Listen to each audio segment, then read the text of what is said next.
이 베드로전서 2장은 성도의 영적인 성장에 관한 말씀입니다.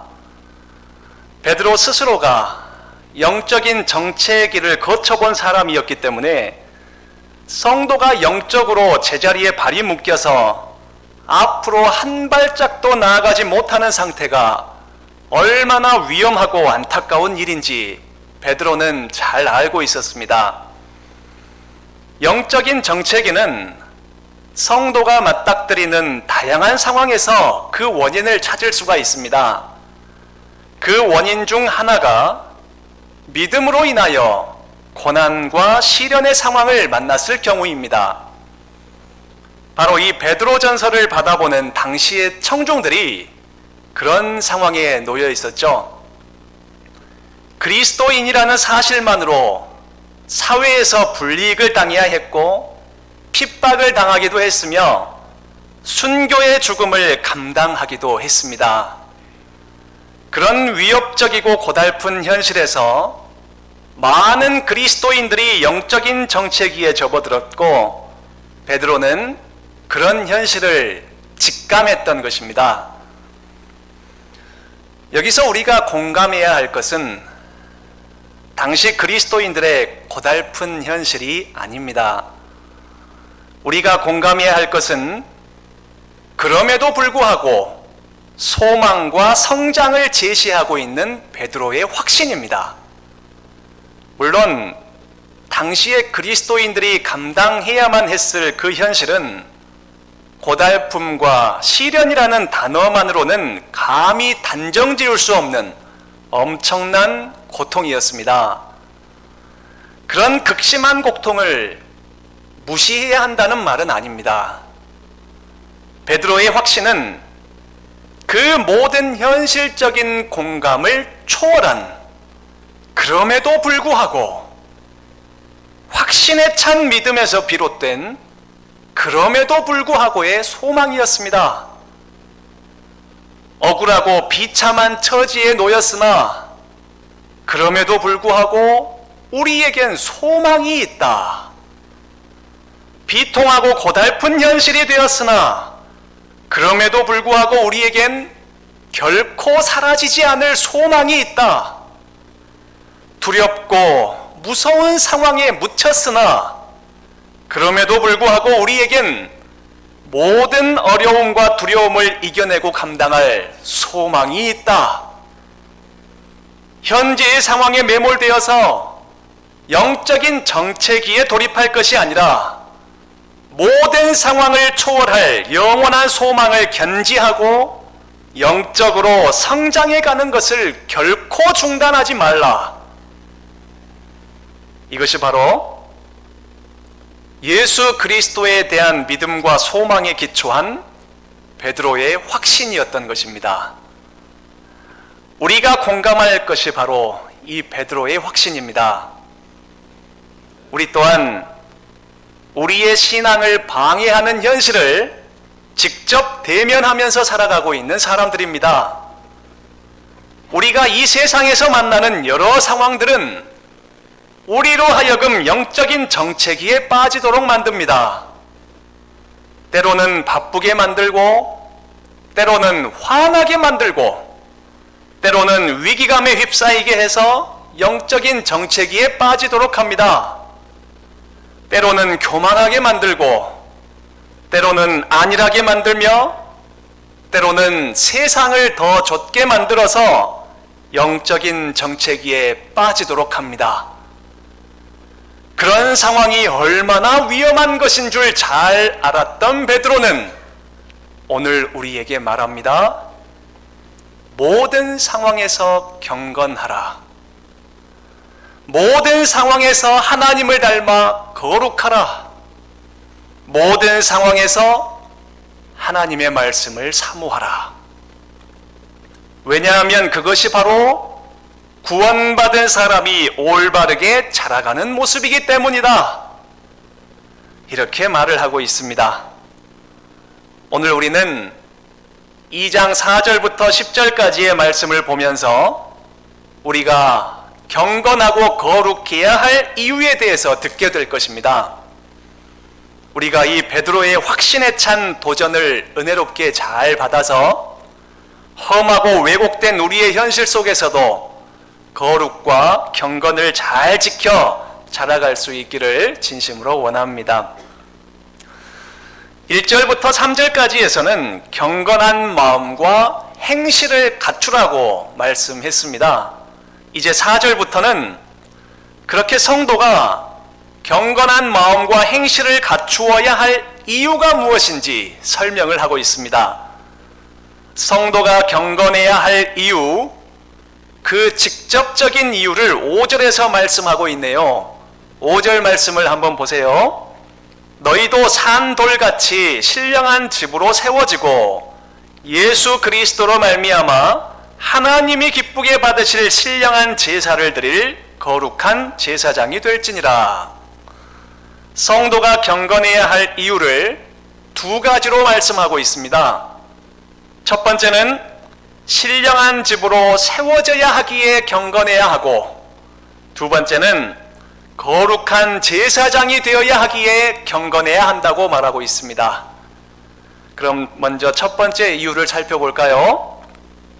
성도가 경건해야 할 이유 첫 번째는 너희도 산 돌같이 신령한 집으로 세워져라. 신령한 집으로 세워져야 하기 때문에 경건해야 한다는 것입니다. 신령한 집으로 세워지라는 것은 우리가 익히 들어왔던 성전으로 세워져야 한다는 의미입니다. 성도인 너희는 하나님께서 거하실 성전으로 세워져야 하기 때문에 경건해야 한다는 것이죠. 그런데 여기 신령한 집이라는 단어는 단수형 단어입니다. 너희가 신령한 집으로 세워져라 라는 말씀에서 너희는 복수인데 신령한 집은 단수라는 말이죠. 그러니 이 말씀은 성도들이 모인 교회 공동체가 하나의 성전으로 세워져야 한다라는 의미의 말씀입니다. 무엇보다도 먼저 성도 개개인은 성령님께서 거하시는 거룩한 성전들입니다. 그런 성도들이 모인 교회 공동체가 하나의 성전으로 세워져야 한다는 일은 원리상 당연한 결과이죠. 하지만 현실에서는 그게 그렇게 간단하고 쉬운 일이 아니라는 것을 우리는 잘 압니다. 성도 개인도 성전으로 온전히 자라가기가 힘들 뿐만 아니라 그렇게 부족하고 연약한 다양한 성도들이 모인 교회 공동체가 하나의 성전으로 자라가는 일은 더욱더 힘든 일이기 때문입니다. 그래서 베드로는 성도들이 하나의 성전으로 지어져 가기 위한 최고의 모범을 제시하고 있습니다. 5절에서 무엇같이 신령한 집으로 세워지라고 말합니까? 너희도 산돌같이, 너희도 산돌같이 신령한 집으로 세워지라는 것입니다. 그렇다면 산돌은 이미 무엇이라는 말입니까? 산돌은 이미 신령한 집이니 너희도 산돌같이 신령한 집으로 세워지라는 것입니다. 너희도 산돌처럼 살면 신령한 집, 즉 성전으로 세워져 갈 수 있으니 그 모범을 따르라는 것이죠. 그렇다면 산돌이 무엇일까요? 산돌이란 살아있는 돌이라는 의미입니다. 본래 돌은 생명이 없는 물체인데 살아있는 돌이라니, 이것은 무엇인가를 빗대어서 사용한 비유임에 틀림이 없습니다. 과연 산돌이 무엇인지 그것을 4절에서 말씀을 해주고 있습니다. 4절 말씀을 보세요. 사람에게는 버림바가 되었으나 하나님께는 택하심을 입은 보배로운 산돌이신 예수께 나아가. 산돌은 누구를 가리키는 말이었나요? 바로 예수님을 가리키는 말이었습니다. 그런데 4절에서 그 예수님을 수식하는 말을 한번 보세요. 사람에게는 버림바가 되었으나 하나님께는 택하심을 입은 보배로운 산돌이신 예수님. 앞서서 너희가 예수님을 본받아 그분을 따라 살면 너희 성도들이 모인 교회 공동체가 하나의 거룩한 성전으로 세워지게 될 것이라고 말씀을 했습니다. 그런데 성도가 어떤 모습으로 예수님을 따라야 한다고 말씀하고 있는 것입니까? 사람에게는 버림바가 되었으나 하나님께는 택하심을 입은 모습으로. 여기에 사람이란 하나님을 믿지 않는 세상을 가리키는 말입니다. 그러니 무작정 외톨이가 되라는 말씀이 아니라 하나님을 믿지 않는 세상으로부터 버린 바가 되었다는 의미입니다. 여기 버린 바가 되었다라는 말은 검사를 해보고 가치를 인정받지 못하다라는 의미의 말입니다. 그러니 결과적으로 예수님은 하나님의 아들로서 사람을 구원할 구원자로 이 세상에 오셨지만 하나님을 믿지 않는 세상은 그 예수님의 가치를 알아보질 못하고 버려버렸다는 것입니다.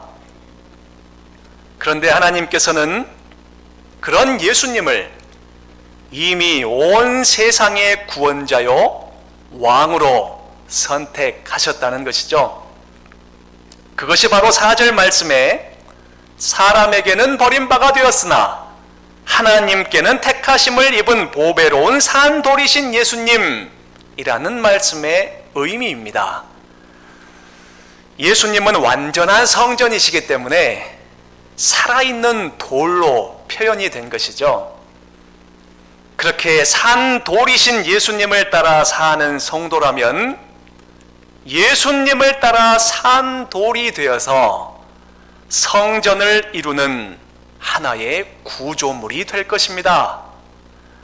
예수님을 따라 사는 성도들이 모여서 그 하나하나가 성전을 이루는 구조물로 든든히 자리 잡을 때 그 교회 공동체는 예수님을 머릿돌로 한 든든한 성전으로 세워져 가는 것입니다. 성도가 그렇게 성전의 든든한 구조물이 된다는 것은 예수님처럼 세상에서는 버림받았어도 하나님께는 택함을 받은 존재가 될 때 이루어질 수 있는 것입니다. 세상에서는 높임받고 인정을 받으나 하나님께는 버림받은 존재가 되어버린다면 결코 성전의 구조물이 될 수 없는 것이죠. 이 세상이 원하는 결과를 그렇게 나에게 내어주지 않을지라도 낭망하지 않고 신실하게 하나님 앞에서 경건을 지켜가는 사람, 이 세상이 내 믿음의 가치를 인정해주지 않을지라도 언제나 변함없이 예수님의 가치를 최고로 여기면서 살아가는 사람, 이 세상이 소망을 앗아가고 희망을 가릴지라도 영원한 천국의 소망을 마음속으로 품고 갈망하면서 한 걸음 한 걸음 살아가는 사람, 그렇게 세상에서는 버림바가 되었으나 하나님께는 택하심을 입은 사람은 교회 공동체를 거룩한 성전으로 세워가는 건축물로서 예수님을 닮은 살아있는 돌이 될 것입니다. 성도 여러분, 예수님을 믿는 우리는 비록 세상에서는 버림받은 것 같을지언정 하나님께는 택하심을 입은 보배로운 사람들이라는 사실을 꼭 기억하시기를 바랍니다. 우리는 이 세상에서 무시를 당하거나 멸시를 받는 자리에 서게 될 수도 있습니다. 예수님을 믿는 믿음 때문에 말입니다. 예수님의 제자다운 삶을 삶으로 미움을 받거나 배척당할 수도 있습니다. 정직하기 때문에 미움을 받고 정의와 공평을 말하기 때문에 핍박을 당하게 되며 성실하기 때문에 시기와 질투를 받기도 합니다. 사명에 충실하기 때문에 많은 사람들로부터 오해를 받기도 하고 사랑을 실천하기 때문에 곤란에 처하기도 하며 더 중요한 일을 분별하기 때문에 외로움을 견뎌야 하기도 합니다. 하지만 비록 세상에서의 현상적으로는 그렇게 버림바가 될지언정 우리의 그런 거룩함은 하나님께서 우리를 택하셨다는 징표가 될 것입니다. 그러니 성도 여러분, 이 세상이 주는 두려움과 외로움을 모두 다 이겨내시고 하나님께 택함 받았다는 사실로 참된 평안과 즐거움을 회복하시기를 바랍니다. 세상의 왕으로 오신 예수님도 사람들이 그 가치를 알아보질 못하고 십자가에 못 박았습니다. 하물며 세상이 우리의 가치를 얼마나 알아줄 수 있겠습니까? 그러니 우리는 이 세상으로부터 우리의 가치 인정받기를 애당초 포기하고 살아가는 사람들입니다. 자칫 세상에 인정받으려다 믿음과 신앙을 타협하게 될지도 모르기 때문입니다. 우리는 하나님께 택함을 받은 사람들입니다. 그 사실 하나만으로 된 것입니다. 그것만으로 우리는 완전한 만족을 누릴 수 있는 사람들입니다. 그 완전한 만족을 품고 지금 여기 나 서 있는 자리에서 주님이 맡겨주신 사명을 감당하면서 그렇게 살아가면 되는 것입니다. 그러다가 하나님께서 부르시면 즐겁게 하나님께 나아가는 것입니다. 그런 성도들이 모인 교회라면 그들이 바로 성전의 구조물인 살아있는 돌들이 되어서 거룩한 성전을 세워가는 교회 공동체가 될 것입니다. 그 교회가 바로 살아있는 교회이고 그런 교회가 바로 행복한 교회가 될 것입니다.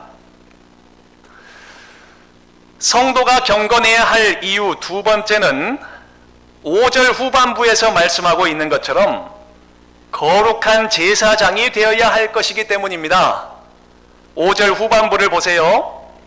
예수 그리스도로 말미암아 하나님이 기쁘게 받으실 신령한 제사를 드릴 거룩한 제사장이 될지니라. 자, 이 문장의 골자는 거룩한 제사장이 되라는 것입니다. 그런데 어떤 거룩한 제사장입니까? 하나님이 기쁘게 받으실 신령한 제사를 드릴 거룩한 제사장입니다. 그리고 그런 제사는 누구로 말미암아 드릴 수 있다는 것입니까? 바로 예수 그리스도로 말미암아. 그래서 결국 이 두 번째 이유도 예수님과 관계가 있습니다. 거룩한 성전의 건축물인 산돌이 되는 것도 예수님을 닮아갈 때 되는 것이고 하나님께서 기뻐하시는 거룩한 제사장이 되는 것도 예수님으로 말미암아 될 수 있는 것입니다. 제사장은 사람이 죄의 문제를 가지고 왔을 때 하나님께 제사를 드려주는 사람입니다. 하나님께서 기쁘게 받으실 제사를 드릴 때 사람의 죄가 용서를 받을 수 있었습니다. 하나님께서 주신 율법에 따라서 제사를 잘 드리고 하나님께서 정해주신 제물을 잘 바칠 때 하나님께서 기쁘게 받으시는 제사가 되었고 그렇게 사람의 죄가 사해지는 것이었습니다. 우리에게 그런 제사장이 되라고 말씀하시는 것입니다. 누구로 말미암아 우리가 그런 제사장이 될 수 있습니까? 예수님으로 말미암아 그렇게 될 수 있다는 것입니다. 예수님을 믿는 것이 바로 올바른 제사를 드리는 모습이고, 예수님께 순종해서 죄의 모습을 제거해 나가는 것이 올바로 제물을 바치는 모습이라는 말씀입니다. 예수님을 올바로 믿음으로 하나님께서 기뻐 받으시는 삶의 제사를 드리는 것이 우리가 거룩한 제사장의 직분을 감당하며 살아가는 모습이라고 말씀해 주시는 것입니다. 제사장은 누구보다 거룩해야 합니다. 누구보다도 철저하게 경건해야 하는 사람이 제사장입니다. 그렇기 때문에 거룩한 제사장이 된 성도는 거룩하게 경건을 지켜야 하는 것입니다. 내가 거룩하지 않고서 어찌 타인을 예수님께로 인도할 수가 있겠습니까? 내가 경건을 살아내지 않고서 어찌 죄를 경고하면서 회개하도록 인도할 수가 있겠습니까? 우리가 거룩한 제사장이라는 사실을 늘 기억하면서 살아갈 수 있기를 바랍니다. 배우자와 또 우리의 자녀들 앞에서, 그리고 직장에서, 학교에서, 그리고 친구와 이웃과의 관계에서 우리가 바로 제사장으로 세워졌다는 그 사실을 기억하고 거룩하게 경건한 삶을 삶으로 주위의 사람들을 하나님께로 인도하며 그들의 연약함을 위로해 줄 아는 그런 제사장의 역할을 잘 감당하는 우리 모두가 될 수 있기를 진심으로 바랍니다. 자, 의무만 강조해서는 온전한 순종을 이끌어내기가 어렵습니다. 사실 지금까지 이 베드로의 말은 성도의 의무를 강조하는 말들이었습니다. 성도는 고난 중에서도 서로 뜨겁게 사랑해야 하고 경건해야 하며 성전으로 세워지기 위한 산돌이 되어야 하고 거룩한 제사장이 되어야 한다라는 것이었습니다. 하지만 성도에게는 그런 의무를 감당케 하는 먼저 받은 은혜가 있습니다. 무엇보다 먼저 베풀어 주신 무한하신 하나님의 은혜가 주어졌기 때문에 그에 따른 의무가 뒤따라오고 있는 것입니다. 그래서 이제 베드로는 성도인 너희가 고난 중에서도 이런 의무들을 감당할 수 있도록 하나님의 무한하신 은혜를 받은 존재라는 것, 그 사실을 설명해 주고 있습니다. 그런데 그 전에 먼저 6절부터 8절까지 그 하나님의 은혜를 받지 못한 자들이 얼마나 비참한 존재인지를 설명하고 있습니다. 6절부터 8절까지를 한번 보세요. 성경에 기록되었으되 보라, 내가 택한 보배로운 모퉁이 돌을 시온에 두노니 그를 믿는 자는 부끄러움을 당하지 아니하리라 하였으니, 그러므로 믿는 너희에게는 보배이나 믿지 아니하는 자에게는 건축자들이 버린 그 돌이 모퉁이의 머릿돌이 되고 또한 부딪히는 돌과 걸려 넘어지게 하는 바위가 되었다 하였느니라. 그들이 말씀을 순종하지 아니함으로 넘어지나니 이는 그들을 이렇게 정하신 것이라. 6절에 나오는 보배로운 모퉁이돌, 이것은 예수님을 가리키는 말입니다. 즉 예수님을 믿는 자는 부끄러움을 당하지 않을 것이라는 예언이죠. 그런데 7절과 8절을 보시면 그런 예수님을 버리고 걸림돌로 여겨서 넘어지는 자들이 있다고 말씀하고 있습니다. 예수님을 믿는 자에게는 예수님이 보배이시지만 예수님을 믿지 않는 자들에게는 보배를 알아보질 못하고 버려질 것이고 그 보배가 넘어뜨리는 걸림돌이 될 것이라는 말씀입니다.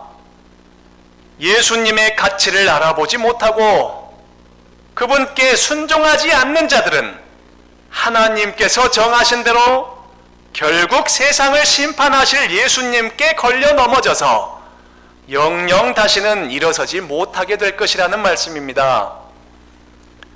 이 얼마나 안타깝고 무서운 말씀인지요. 예수님의 가치를 알아볼 수 있다는 것, 이것이 얼마나 큰 하나님의 은혜인지 실감이 되십니까?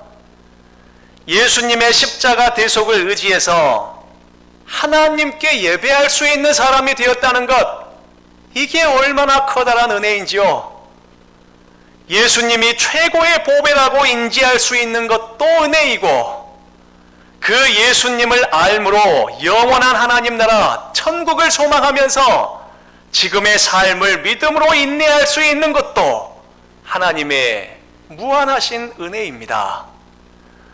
9절과 10절에서 그 무한하신 하나님의 은혜가 얼마나 대단한 것인지 말씀해 주고 있습니다. 9절과 10절을 보세요. 그러나 너희는 택하신 족속이요 왕같은 제사장들이요 거룩한 나라요 그의 소유가 된 백성이니 이는 너희를 어두운 데서 불러내어 그의 기이한 빛에 들어가게 하신 이에 아름다운 덕을 선포하게 하려 하심이라. 너희가 전에는 백성이 아니더니 이제는 하나님의 백성이요 전에는 긍휼을 얻지 못하였더니 이제는 긍휼을 얻은 자니라. 성도를 향해서 너희는 하나님께서 택하신 족속이고 왕같은 제사장들이며 거룩한 나라이고 하나님의 소유가 된 백성이다 라고 말하고 있습니다. 이것은 해야 할 의무들의 목록을 말하고 있는 것이 아닙니다. 이것들은 모두 성도의 신분이 얼마나 높아졌는지를 보라는 말씀입니다. 하나님께서 택하신 족속, 누가 택했다고요? 하나님께서 택하신 족속입니다. 온 우주 만물의 왕이신 하나님께서 택하신 족속입니다. 세상의 나라는 아무리 강대국이라 할지라도 풀이 마르듯이 언젠가는 그 모든 영광이 사라지고 맙니다. 하지만 하나님의 나라는 절대로 쇠하지 않습니다. 그 하나님께서 택하신 족속이 되었으니 성도의 영광은 모든 것 위에 있는 영광이고 또한 영원할 것입니다. 왕같은 제사장들이요. 무엇과 같은 제사장이라고요? 왕같은 제사장입니다. 성도는 이 죄악된 세상에 대해서 제사장입니다. 하지만 또한 하나님께 대해서는 하나님의 나라를 이어받을 대리 통치자입니다. 영원한 세상의 왕이 될 성도들이 지금 잠깐 이 나그네 세상에서 제사장의 역할을 감당하고 있는 것입니다. 왕이자 제사장인 사람들, 그게 바로 우리 성도들입니다. 또한 성도는 거룩한 나라이자 하나님의 소유가 된 백성입니다. 하나님께서 목적이 있으셔서 성도를 거룩하게 구별하셨고 그렇게 하나님의 소유로 삼아 주셔서 성도가 하나님의 백성이 되었습니다. 그런 성도를 피조물들 중에 그 무엇이 해할 수 있단 말입니까? 하나님께서 목적이 있으셔서 거룩하게 구별하시고 자기 백성을 삼으신 성도를 이 세상 그 무엇이 넘볼 수 있단 말입니까? 없습니다. 아무도 없습니다. 하나님의 백성을 해할 수 있는 존재는 이 세상에 아무도 없습니다. 그 말은 우리 성도의 신분이 이 세상이 감당할 수 없을 정도로 높아졌다는 말입니다. 왕이신 하나님께서 지키시고 인도하시는 그런 고귀한 사람들로 말입니다.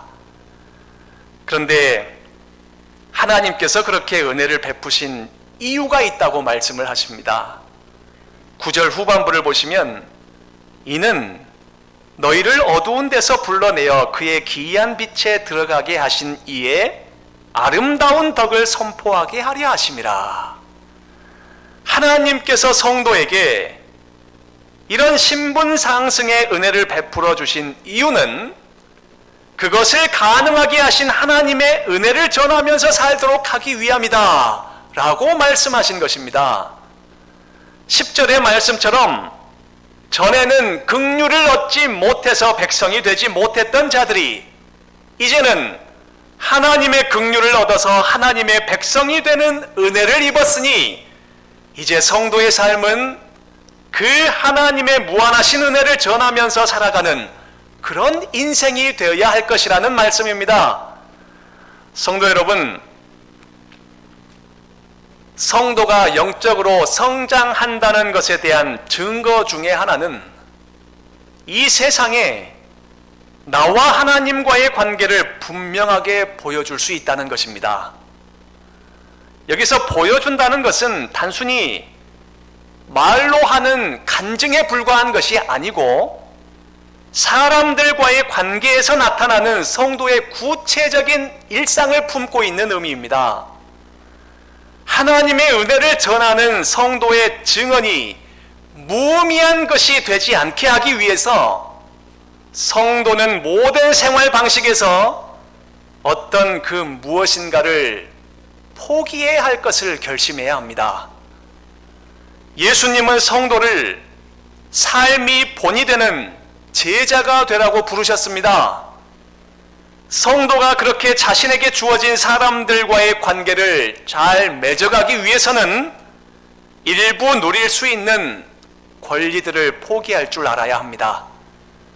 왜냐하면 그것이 때로는 성도가 예수님을 전할 수 있는 유일한 방법이 될 것이기 때문입니다.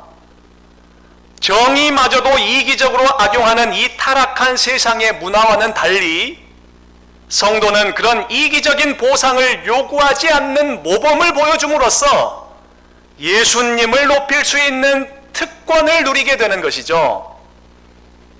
자본주의에 물들어 살아가는 우리는 이 구절에 나열된 신분의 상승이라는 것이 피부에 잘 와닿지 않을 수도 있습니다.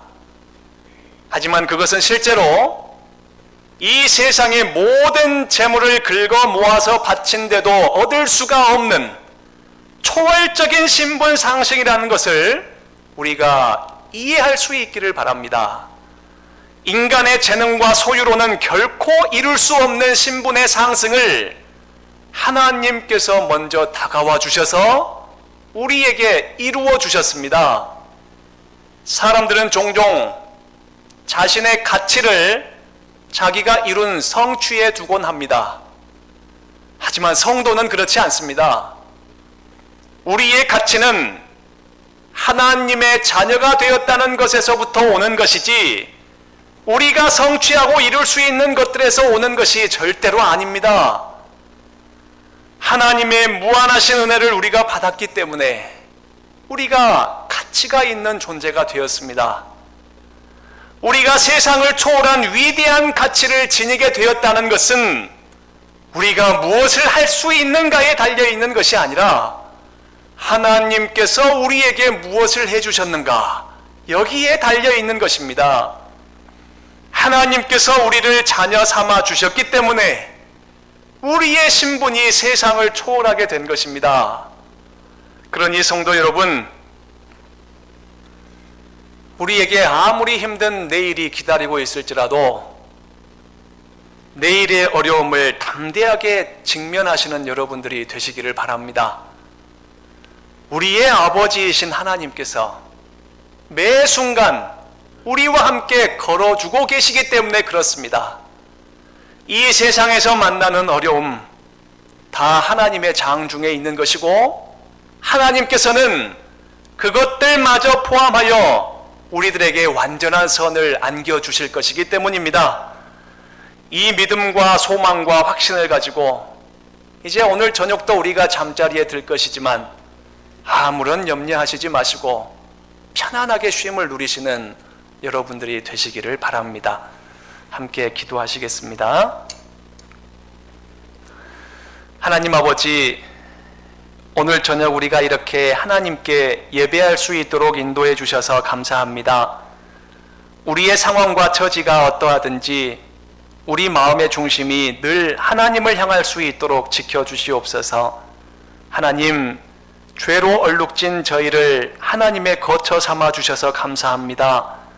예수님의 십자가 대속으로 구원하여 주시고 믿음을 주셔서 죄 없다고 여겨주신 그 하나님의 은혜에 감사를 드립니다. 저희가 예수님을 닮아 살아있는 돌로서 거룩한 성전을 잘 세워갈 수 있도록 도와주시고 거룩한 제사장으로서 우리의 일상을 잘 감당할 수 있도록 인도해 주시옵소서. 하나님은 예수님을 통하여 우리의 신분을 상상조차 할 수 없을 만큼 상승시켜 주셨는데 세속에 물들어서 그 가치를 알아채지 못할 때가 많았습니다. 성령님의 도우심으로 우리가 이 세상을 살면서도 그 무한하신 하나님의 은혜를 알고 또 누릴 수 있도록 도와주시옵소서. 세상의 유혹과 위협이 전혀 통하지 않는 천국을 소망하는 거룩하고 경건한 성도가 될 수 있도록 우리 모두를 지켜주시옵소서. 이 믿음을 더욱 굳건케 해주시기를 간절히 원하오며 우리의 완전한 모범이 되어주신 예수님의 이름으로 기도합니다. 아멘.